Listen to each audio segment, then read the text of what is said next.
بالله من الشيطان الرجيم بسم الله الرحمن الرحيم الحمد لله الواحد الأحد والفرد الصمد الذي لم يلد ولم يولد ولم يكن له كفوا أحد والصلاة والسلام على أفضل العدد والعبد المؤيد والرسول المسدد والمحمود الأحمد حبيب إله العالمين أبي القاسم محمد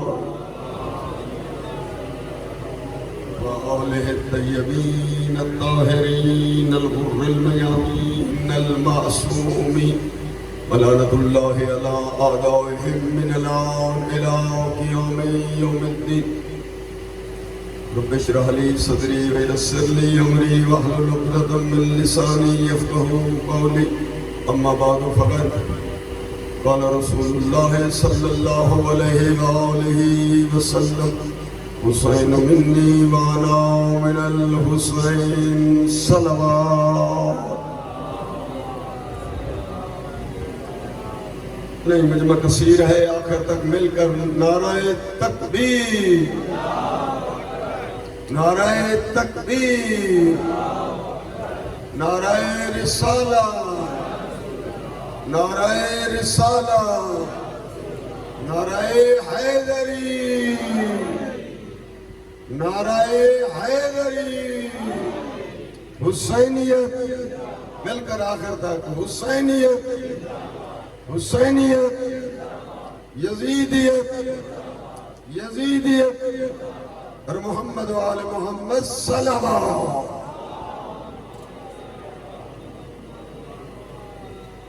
میرے محترم سامعین گرامی تمام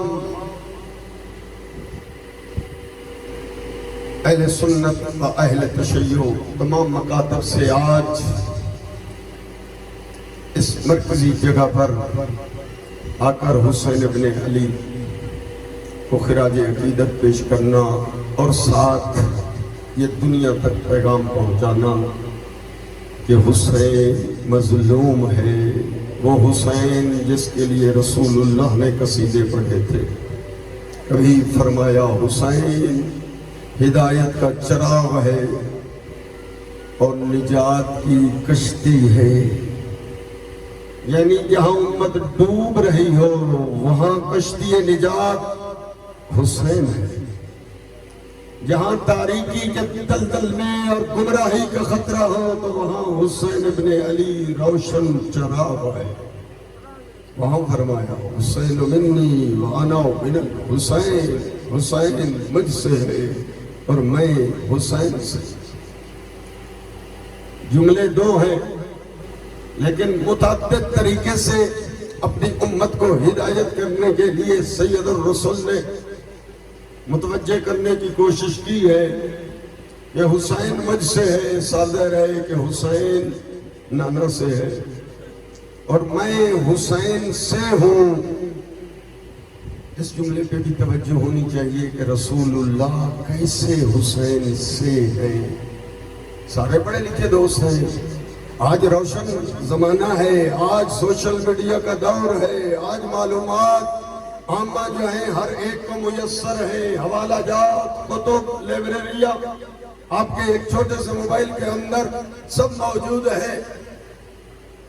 تو آئیے ذرا پیغمبر کیا پیغام دینا چاہتے ہیں۔ سید الرسل امام الانبیاء صلی اللہ علیہ وآلہ وسلم فرمانا یہ چاہتے ہیں کہ ایک ہے شے کا وجود اور ایک ہے شے کی بقا۔ حسین منی یہ ہے وجود، انا من الحسین یہ ہے بقا، یعنی اگر میں مصطفیٰ نہ ہوتا حسین وجود میں نہ آ سکتے۔ انا من الحسین اور میں حسین سے ہوں، یعنی اگر حسین ابن علی یہ قربانی پیش نہ کرتے میں محمد قیامت تک باقی نہ رہ سکتا۔ اب یہ اذانیں باقی ہے، یہ نمازیں باقی ہے، یہ دین باقی ہے، یہ شرافت باقی ہے، یہ غیرت باقی ہے، یہ انسانیت یہ حسین ابن علی کی قربانیوں کا صدقہ.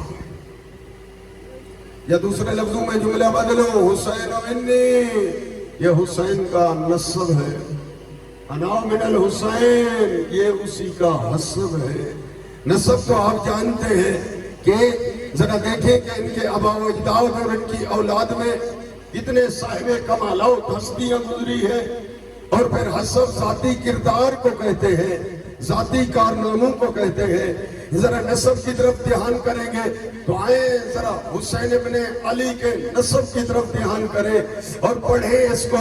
علی سے لے کر جناب آدم تک چلے جائیں اور پھر نیچے بھی سجاد سے لے کر مہدی امام تک چلے جائیں تو پھر زیارت نامے میں آپ کھڑے ہو کر پڑھتے ہیں اشہد انک کنت فی الاصلاب الشامخہ والارحام المطہرہ لم تنجسک الجاہلیۃ بانجاسها ولم تلبسک من مدلہمات سیابیا.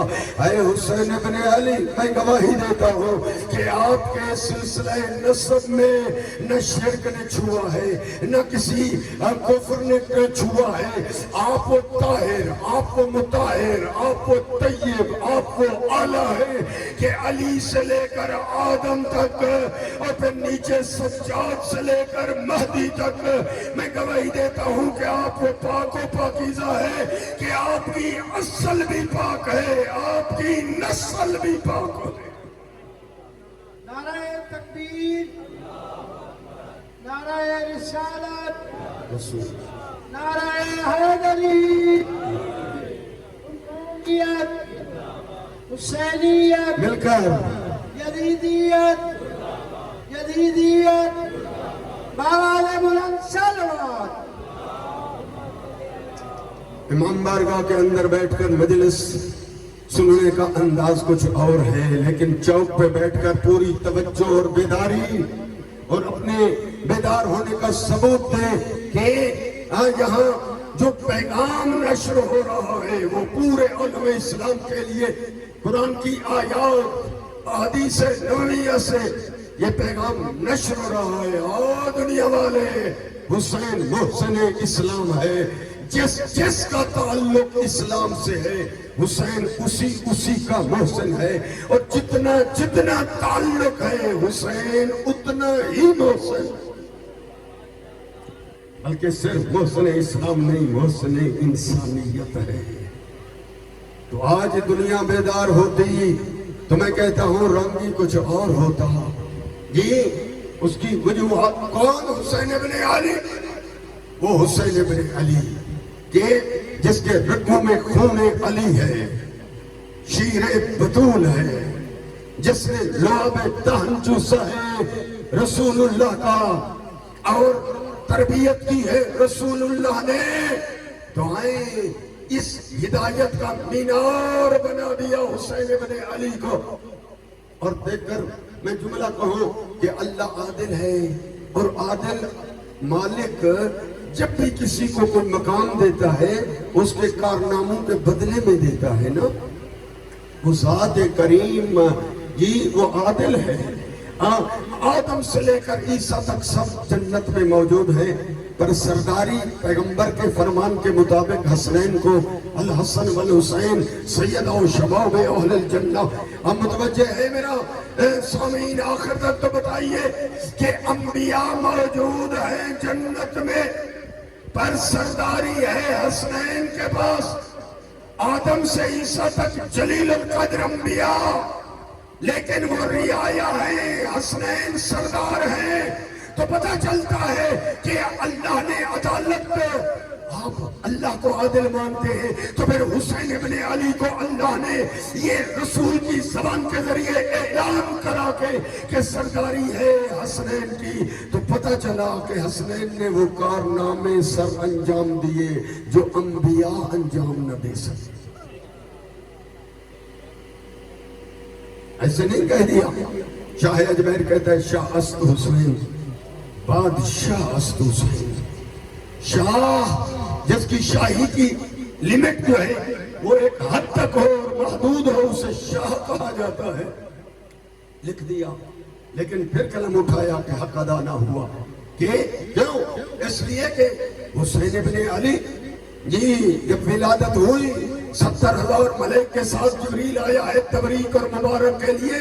ذرا اٹھائیے جلاء العیون علامہ مجلسی اور پڑھیے کہ مبارک کے بعد جی شہادت حسین کی بھی خبر دی ہے جبریل نے پیغمبر کو, اور پیغمبر کے آنکھوں میں آنسو آ گئے جی. اور اس کے ساتھ فطرس کو لائے تھے اور فطرس کی شفا یابی کے لیے گزارش کی ہے. تو اس وقت پیغمبر صلی اللہ علیہ وآلہ وسلم فرماتے ہیں کہ حسین کو لے آؤ.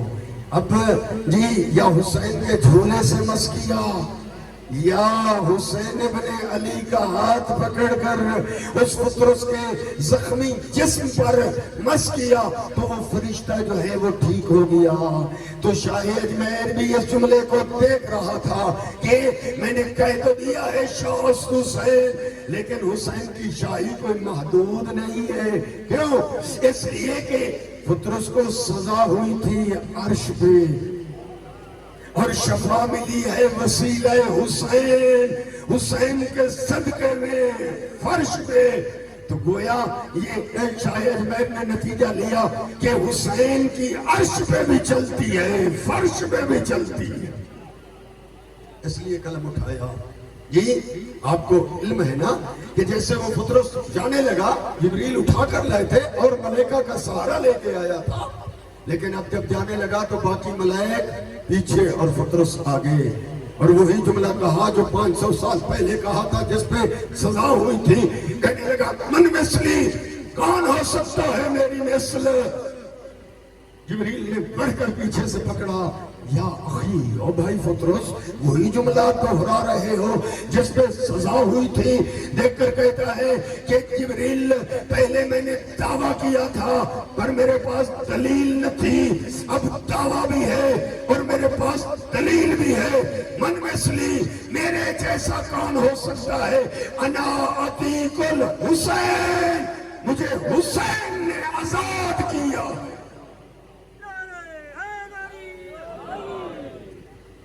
شاہ است حسین, بادشاہ است حسین, دین است حسین. کوئی ہے ایسا کوئی علامہ, کوئی مفتی اعظم شاہ اجمیر کو کہے جی کہ اس نے حسین کو دین کہہ دیا؟ سیدھا سیدھا جملہ درج ہے, دین است حسین, حسین دین ہے. بعد میں قلم اٹھا کے جملہ بڑھا دیا کہ صرف حسین دین نہیں, صرف دین نہیں, دین بناست حسین. حسین سے یزید بیعت کا جو مطالبہ کر رہا تھا یہ تنہا حسین کا ہاتھ نہ تھا. السلام علیکہ یا وارث آدم صفوت اللہ, السلام علیکہ یا وارث نوح نجی اللہ. نوجوان موجود متوجہ ہوں گے ترجمے کی طرف. سلام حسین جو وارث آدم ہے, سلام ہے اے حسین جو وارث نوح ہے, سلام ہے اے حسین جو وارث ابراہیم ہے, سلام ہو اے حسین جو وارث موسیٰ کلیم اللہ. سلام یعنی آدم سے لے کر خاتم تک کا وارث ہے حسین. یہ حسین کا ہاتھ تنہا حسین کا ہاتھ نہ تھا, اس پہ گویا 1,24,000 انبیاء کے ہاتھ تھے. حسین کے سر پہ جو دستار تھی یہ تنہا حسین کی دستار نہ تھی, یہ وارث تھا. تو آدم سے لے کر خاتم تک کی یہ دستار کا وارث ہے حسین. لیکن آج اگر حسین یزید کے ہاتھ پہ ہاتھ رکھ دیتا 61 ہجری میں تو یاد رکھ لو کہ گویا نبیوں کو جھکا دیا جی. اس محنت پہ پانی پھر گیا جو انبیاء نے. لیکن کیا جملہ کہا میرے آقا نے, سنہری حروف کے ساتھ درج ہے, فرمایا مثلی لا یبایع مثلہ, مجھ جیسا کبھی بھی یزید جیسے کی بیعت کر ہی نہیں سکتا. یہ کلیہ حسینیت, حسینیت, یزیدیت, یزیدیت, باغان بلند سلوات. یہی وجہ ہے کہ انبیاء شکریہ ادا کرتے ہیں حسین کا. حسین نے اعلان کیا حسین کٹ تو سکتا ہے, حسین جھک نہیں سکتا, جس کا نتیجہ آج یہ زمانے میں جو اسلام کا رنگ دیکھ رہے ہو صدقہ ہے حسین کا، یہ کلمہ جو بچا ہوا ہے صدقہ ہے حسین کا۔ متوجہ نہیں کر پا رہا، میں پھر عرض کر دوں، یہ آج جو غیرت ہے، جو آج شرافت ہے، جو آج انسانیت ہے، یہ صدقہ ہے حسین ابن علی کا۔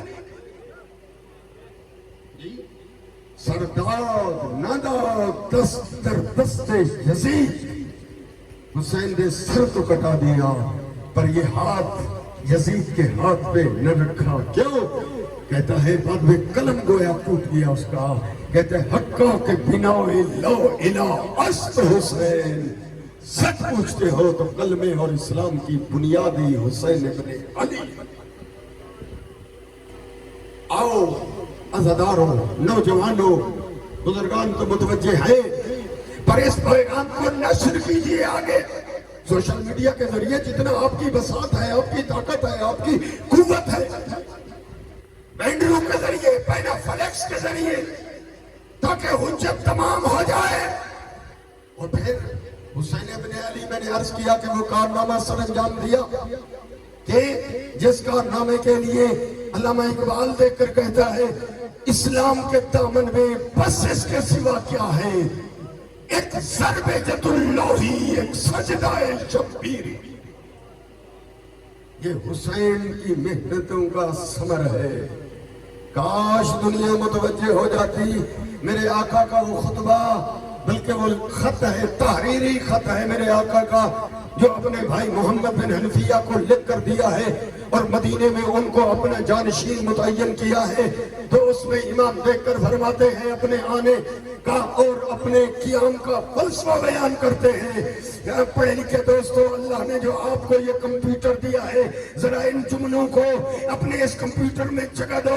میرے آقا حسین تحریری شکل میں فرما رہے ہیں، انی لم اخرج اشرا ولا بطرا ولا مفسدا ولا ظالما۔ آنے والے لوگ کبھی یہ خیال نہ کرے حسین ابن علی نے خروج کیا تھا، قیام کیا تھا کوئی حکومتوں کے چکروں میں، فساد کے چکر میں۔ انما کلمہ حسر سے صرف اور صرف انما خرجت لطلب الاصلاح فی امت جدی، حسین ابن علی نے قیام کیا ہے تاکہ اپنے نانا کی امت کی اصلاح کرے۔ آج نوجوان ذرا اس جملے پہ دھیان دیں کہ ٹکرا تو رہا تھا یزید، لیکن حسین ابن علی فرما رہے ہیں میں نے قیام اس لیے کیا، میں نے مدینہ اس لیے چھوڑا کہ اپنے نانا کی امت کی اصلاح کروں۔ کیوں؟ اس لیے کہ اگر امت بیدار ہو جائے، امت میں شعور ہو جائے، پھر کسی یزید کو یہ جرأت نہیں کہ حسینی سے بیعت مانگے۔ اصل میں لوگ بے حس ہو گئے تھے، لوگ بے ضمیر ہو گئے تھے، لوگ ہدایت کے اس مرکز سے کٹ چکے تھے جس کو ہدایت کا مینار نبی اعظم نے بار بار مسجد نبوی میں مختلف خطبوں میں فرمایا کہ ہدایت اہل بیت، ہدایت حسین، ہدایت علی، یہ مینار ہے۔ امت بول چکی تھی۔ حسین ابن علی نے یہ اعلان کیا انما خرجت لطلب الاصلاح فی امت جدی رسول اللہ۔ اس جملے کو ذہن میں جگہ دے۔ بعض اوقات دوست ہیں نہیں سمجھتے، علماء کی محنتوں کی طرف دھیان نہیں جاتا۔ ذرا آئیں، ذرا امام کا جملہ سنیں۔ میرے آقا حسین ابن علی کیا تحریری شکل میں فرماتے ہیں، ارید ان آمر بالمعروف وانہی عن المنکر۔ حسین ابن علی نے مکہ اس لیے چھوڑا ہے کہ امر بالمعروف کرے، نہی عن المنکر کرے۔ یہ ہے فلسفہ امام کے قیام کا، امر بالمعروف نہی عن المنکر۔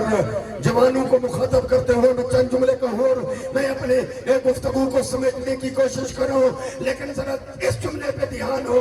میرے آقا کہتے ہیں میں اپنے نانا کی امت کی اصلاح کے لیے اٹھ کھڑا ہوں۔ آئیں پاک پیغمبر کی اس وہ معروف حدیث اور وہ مشہور فرمان کہ امت کی اصلاح، آقا حسین ابن علی فرماتے ہیں نانا کی امت کی اصلاح اب آئے، اگر ذہن تیار ہے، گرمی کا اتنا حص نہیں ہے تو پھر سنیں میرے پاک پیغمبر کا فرمان، جن کی زبان پہ وحی کا پہرا ہے۔ میرے نبی دیکھ کر فرماتے قال رسول اللہ لا تصلح عوام امتی الا بخواصها۔ گویا ہر ایک کو خطاب فرما رہا ہے میرا نبی کہ سن لو، بیدار ہو کر سن لو کہ میری امت کی اصلاح ہو ہی نہیں سکتی جب تک 4 قسم کے لوگوں کی اصلاح نہ ہو جائے۔ حسین بن علی فرماتے ہیں نانا کی امت کی اصلاح، اور ساتھ میرے رسول اعظم صلی اللہ علیہ وآلہ وسلم وہ فرماتے ہیں جب تک امت کے خواص کی اصلاح نہ ہو، امت کی اصلاح نہیں ہو سکتی۔ قالوا وما خواص امتک یا رسول اللہ، اے سید الرسول ارشاد فرمائے وہ خواص کون ہیں جن کے اصلاح سے آپ کی امت کی اصلاح ہو جائے گی؟ فرمایا اربع، وہ 4 قسم کے لوگ ہیں۔ آج 10ویں کے دن چوک پہ بیٹھ کر مجلس سننے والے تو یہ پیغام لیتے جاؤ، امام اصلاح امت جد کے لیے قیام کیا، اور نبی فرماتے ہیں اصلاح امت ہو سکتی ہے تب جب 4 قسم کے آدموں کی اصلاح ہو جائے۔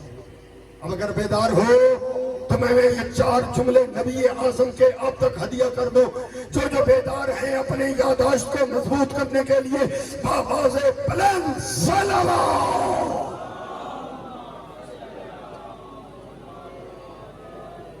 نبی کریم نے کر فرماتے ہیں پہلی قسم الملوک، صاحبان اقتدار اگر سدھر جائے اور ٹھیک ہو جائے، نبی فرماتے ہیں میری امت کی اصلاح ممکن ہے، ہو سکتی ہے۔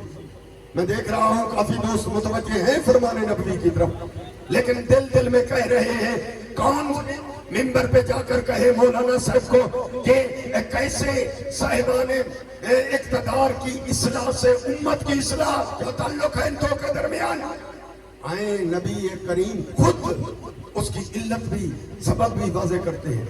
اب سنیں، عاشق نبی ہیں، تمام کلمہ گو ہیں سنی شیعہ، تو آئیں ذرا سنیں نبی کا ارشاد۔ دیکھ کر فرماتا ہے ان الملوک رعاة الخلق وَإِذَا كَانَ الرَّاعِي صِحْبًا۔ جی دیکھ کر فرماتے ہیں صاحبان اقتدار، یہ اقتدار ہے، کسی کا اقتدار ایک تھانے پہ ہے، کسی کا اقتدار ایک تحصیل پہ ہے، کسی کا اقتدار ایک ضلع پہ ہے، جی کسی کا اقتدار ایک صوبے پہ ہے، کسی کا اقتدار پورے ملک پہ ہے۔ نبی فرماتے ہیں یہ صاحبان اقتدار ٹھیک ہو جائے، یقیناً آپ کی توجہ تو ہو گئی، لیکن سوچ رہے ہیں کہ کیسا تعلق ہے کہ اقتدار والوں کے ٹھیک ہونے سے امت عوام سدھر جائے گی۔ نبی فرماتے ان الملوک رعاة الخلق، جملہ سنیں، سرکار فرماتے ہیں صاحبان اقتدار ایسے ہیں جس طرح بھیڑیوں کے چرواہے، بکریوں کے چرواہے، جس طرح چرواہا بکریوں کی حفاظت کرتا ہے گرمی سے، سردی سے، بھوک سے، نقصان دینے والی چیزوں سے، جی چرواہا جو ہے وہ بکریوں کی حفاظت کرتا ہے۔ اب ذرا نبی کی اس حدیث پہ دھیان بھی دو، عقل و فکر کو خرچ بھی کرو۔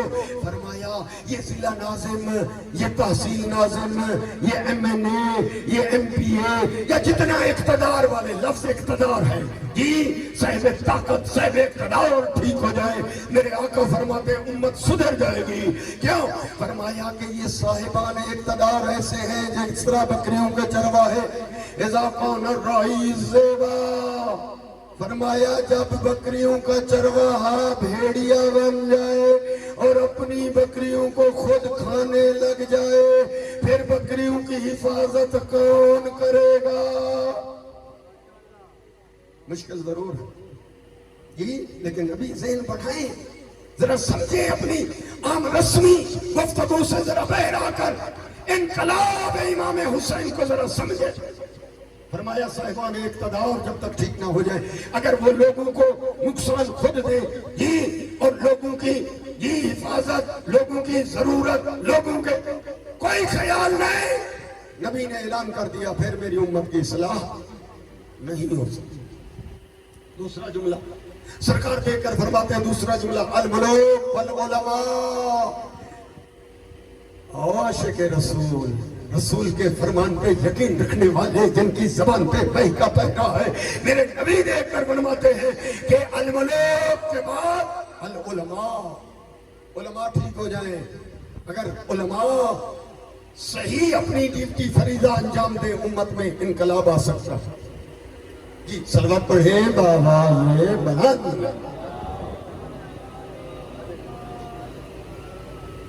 جی ان العلماء اتباع الخلق، جملہ دلیل لے، میں سمیٹ رہا ہوں کہ علماء جو ہیں یہ طبیب ہے معاشرے کے لیے، لوگوں کے روحانی معالج ہیں۔ تو العلماء، اگر یہ علماء اپنی صحیح ڈیوٹی دیں، خیانت نہ کریں، تو میری امت کی اصلاح ہو سکتی ہے۔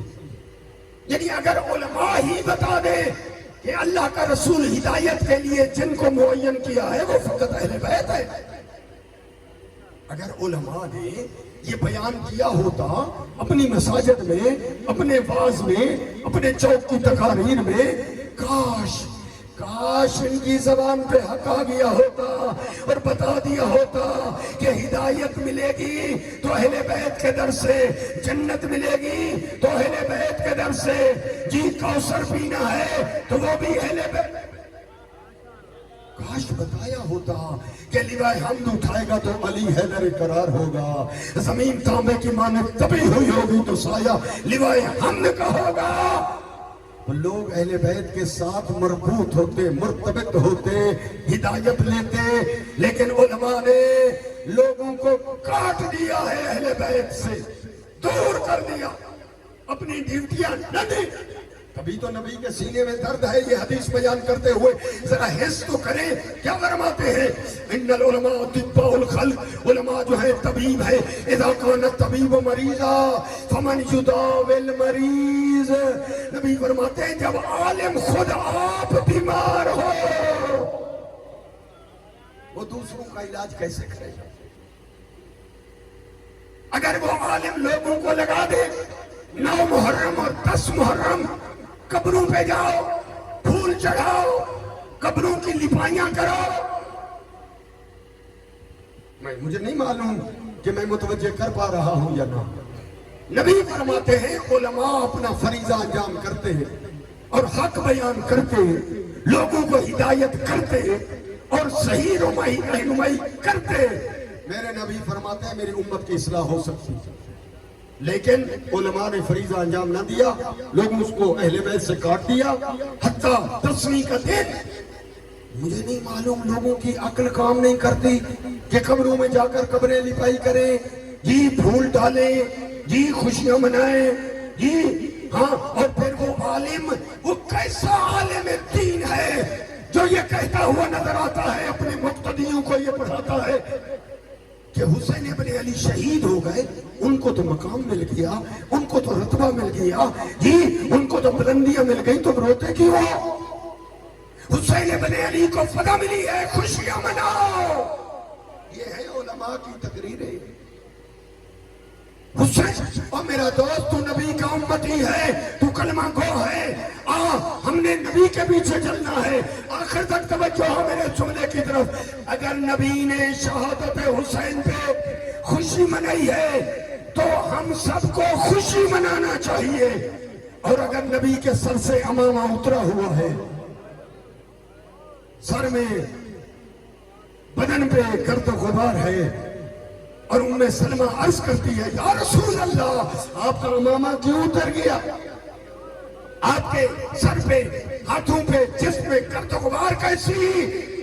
اس وقت نبی دیکھ کر فرماتے ہیں ام سلمہ میں کربلا سے آیا، میرا چمن لٹ گیا، میرا بھاگ اجڑ گیا، میرا حسین شہید ہو گیا۔ وہ عزادار ام سلمہ جب اٹھ کر اس حجرے میں جاتی ہے اور جس میں رسول اللہ نے مٹی دی تھی، وہ عزاداروں تو دیکھا وہ مٹی خون بن چکی ہے جی، اور وہ مٹی جیسے وہ شیشیاں اٹھائی رونے لگ گئی۔ حرم رسول ام ام المومنین بیوی ام سلمہ محلے کی بنی ہاشم کی بچیاں اکٹھی ہوئی، عورتیں اکٹھی ہو گئی، سرکار عباس کی والدہ آ گئی۔ اب یہ عورتوں کا پہلا جلوس تھا جو وہ خون کی شیشیاں لے کر روضہ رسول پہ چلی۔ یہ خواتین کا پہلا جلوس تھا جو روضہ رسول پہ پہنچی، جا کر وہ شیشیاں جس سے خون ابل رہا تھا روضہ رسول پہ رکھ دیا۔ آمدن خیر کی ہو یا رسول اللہ، بیٹا مارا گیا۔ کیا میں پوچھ سکتا ہوں مفتیان اعظم علماء امت جن کا فریضہ ہے کہ لوگوں کو متوجہ کریں حسینیت کی طرف، وہ حسین سے دور کرتے جا رہے ہیں؟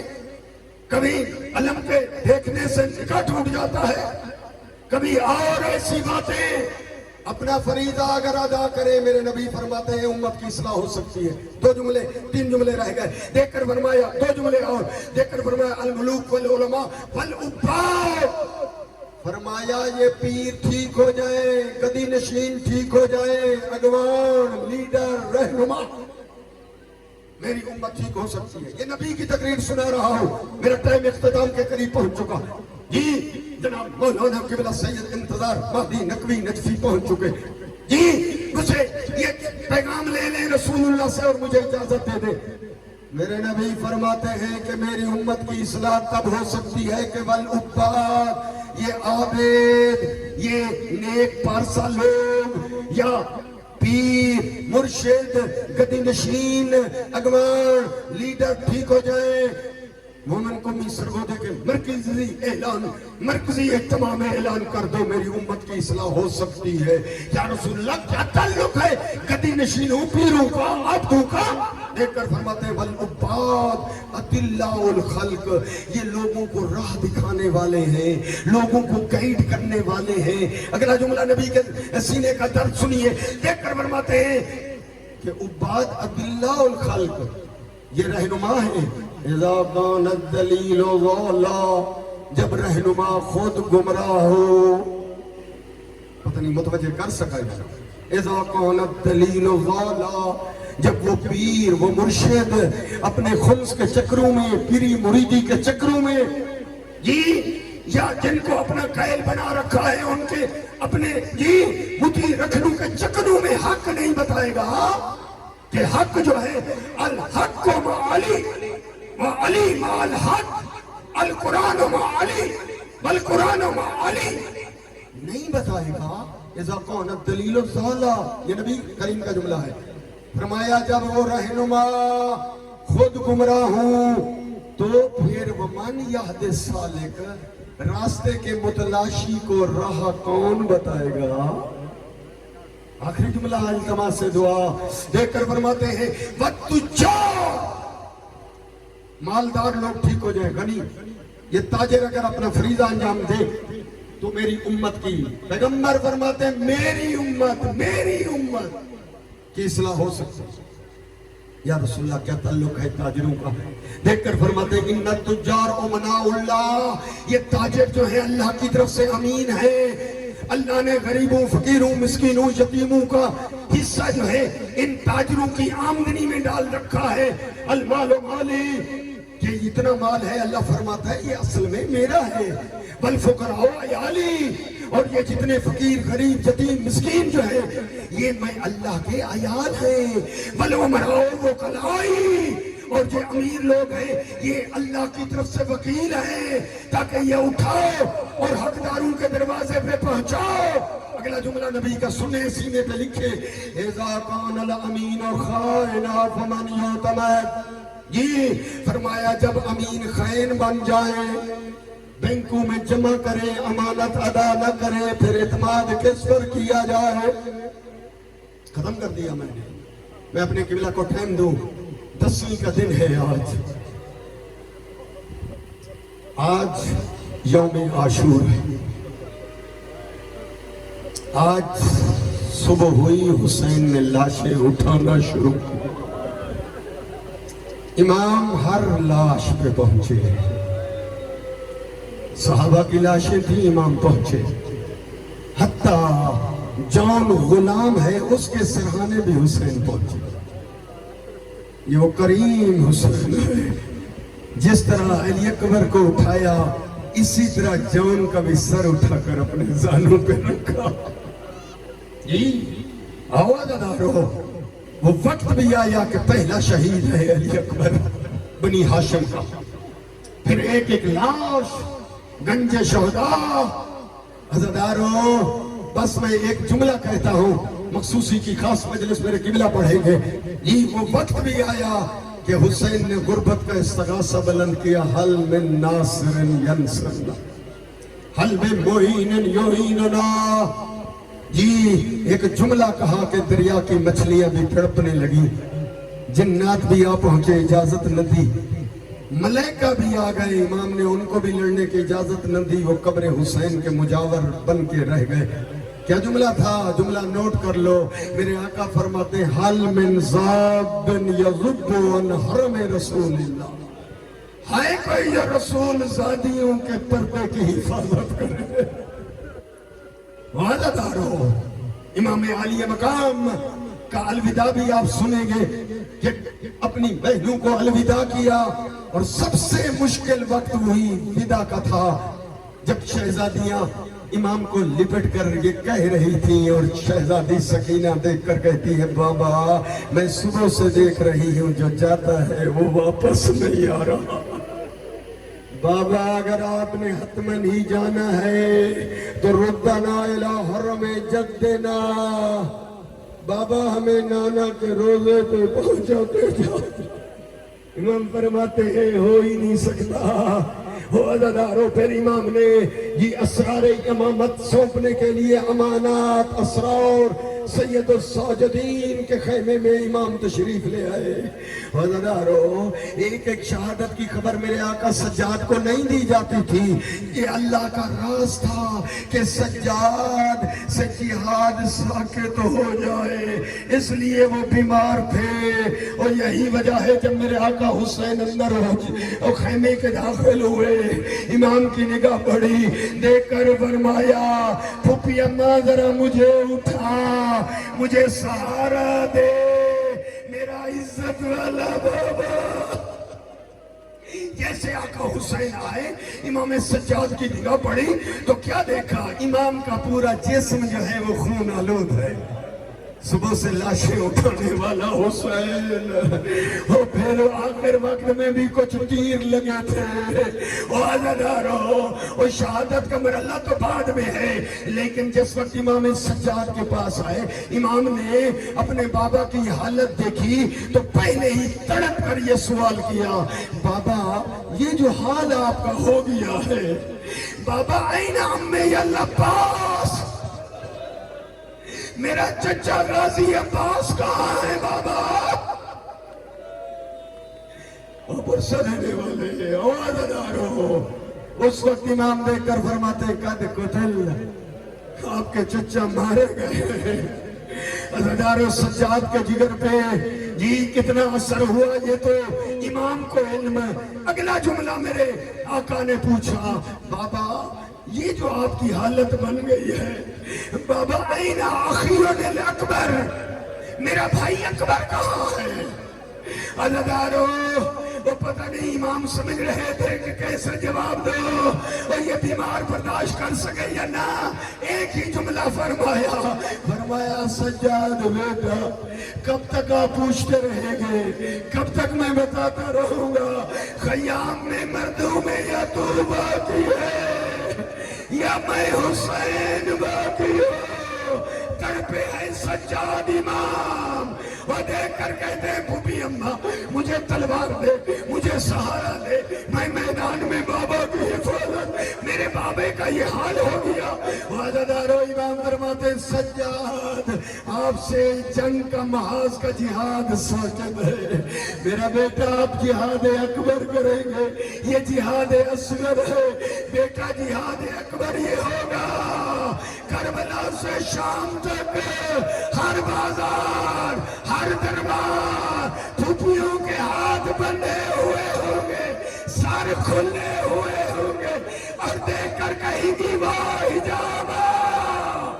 یہی بجائے سجاد سے جب پوچھا جاتا کون سی زیادہ تکلیف کی منزل تھی، فرماتے تھے الشام الشام الشام.